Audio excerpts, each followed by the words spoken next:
My name is Ken Ludwig. I am the host of What We're Thinking About on the Co-Creator Network. I am an inspirational speaker. I am a teacher, a motivator. More than anything else, I'm a spiritual counselor. What happened in my life to lead me to this point really is what I always refer to as the second pivotal point in my existence. The first pivotal point, of course, was birth. The second pivotal point was sobriety, which happened more than 21 years ago. I'm a child of the 60s. I came of age during the summer of love, and I was thoroughly ensconced in the paradigm of the day, the sex, drugs, and rock and roll lifestyle. And I was certainly a full-blooded participant in that, and I really consider myself very lucky to have made it out alive. Well, there's a period in my life where I was consuming 2 bottles of vodka a day. And when you're consuming 2 bottles of vodka a day, you really need to accompany that with quite a few stimulants just so you can stay awake to drink 2 bottles of vodka a day. At that particular point in my life, I was surviving any way I could. My main ingredients to my entire existence were my vodka, my cigarettes, and the stimulants that I needed.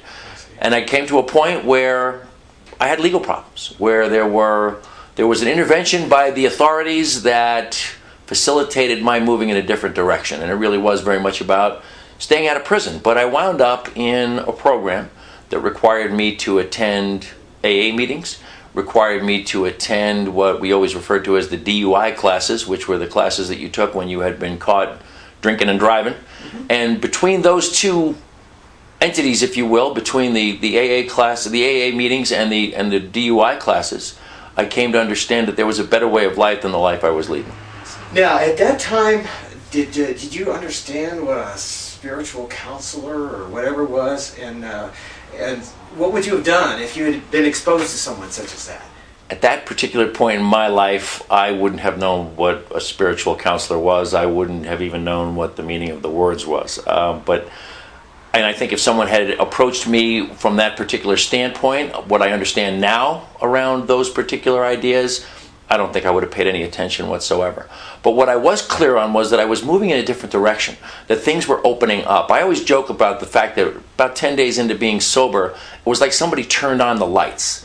I lived in a realm where I was rarely really totally incapacitated, but I totally lived in an absolute fog. I lived in another dimension where I really didn't comprehend all that was going on around me at any given time. Yeah. And I clearly knew once I got sober that I was moving in a totally different realm of life, a whole totally different direction for myself, for whatever I was going to do next. If someone was in the same position that I was then, at this point in my life, if they came to me, I would tell them point blank that the avenue they're walking down right now is a dead-end street, that there is no exit. No one gets out alive from alcoholism and abuse and from addiction.